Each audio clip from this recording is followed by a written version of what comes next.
வணக்கம். முருங்கைக்கீரை சூப் எப்படி வைக்கிறேன்னு பார்க்கலாம். முருங்கைக்கீரை 2 கைப்பிடி அளவு எடுத்திருக்கேன்.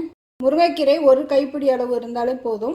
சின்ன வெங்காயம் 10, 2 பச்சை மிளகாய், 4 பல் பூண்டு, சீரகம் 1 டேபிள் ஸ்பூன், மிளகு 3/4 டேபிள் ஸ்பூன், மஞ்சள் தூள் 1/4 டீஸ்பூன், தக்காளி 1, பருப்பு வேணால் சேர்த்துக்கலாம்.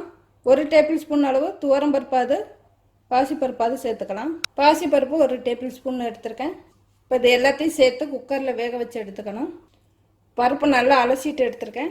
வெங்காயம் 2 ரெண்டாக கட் பண்ணி சேர்த்துக்கோங்க. இதோட கம்மியாக வேணாலும் சேர்த்துக்கலாம். தக்காளி இதை தனியாக வேக வச்சுட்டு முருங்கைக்கீரை எண்ணெயில் வதக்கியும் செய்யலாம். இதிலே கீரை சேர்த்து வேக வைக்கலாம். 2 கைப்பிடி அளவு கீரை நல்லா சுத்தம் பண்ணி எடுத்து வச்சுக்கணும். கீரை அலசிட்டு துணியில் உணர்த்தி எடுத்து உருவி வச்சுருக்கேன்.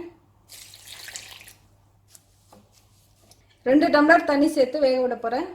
கீரை 1 விசில் விட்டால் போதும். கீரை வேக வைக்கலாம். இந்த தளவு காம்போட்டையும் சேர்த்து வேக வைக்கலாம். மிக்சியில் அரைக்கிறதுனால இதுவும் சேர்ந்து அரைப்பட்டுடும்.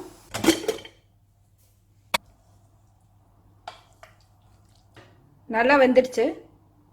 1 விசில் விட்டால் போதும். வெந்த கீரையை வடிகட்டி எடுத்துருக்கேன். 1 விசில் விட்டால் போதும். இதை மிக்சியில் நைஸாக அரைச்சி எடுத்துக்கலாம். நைஸாக அரைச்சிட்டேன். ஏற்கனவே வடிகட்டி எடுத்து வச்சிருக்க தண்ணியில் கலந்துக்கணும்.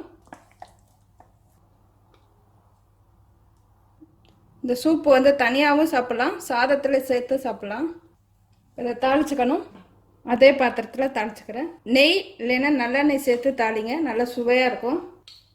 தாளிக்க கொஞ்சமாக சோம்பு 1/4 டீஸ்பூன் அளவு போதும். சோம்பு பொரிய விட்றேன். இப்போ சூப்பை உடனே ஊற்றிட்டு மூடிடணும்.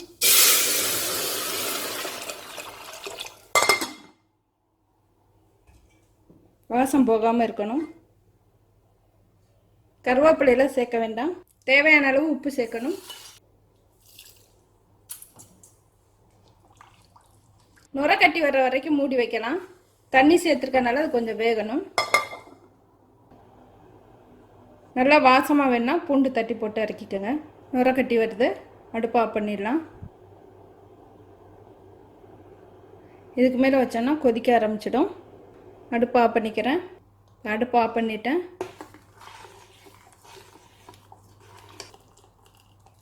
நான் ஒரு 5 டம்ளர் அளவு தண்ணி சேர்த்துருக்கேன். ஒரு 5லேருந்து 6 டம்ளர் அளவு தண்ணி சேர்க்கலாம். அதுக்கு மேலே சேர்த்தா ரொம்ப தண்ணி ஆயிரும்.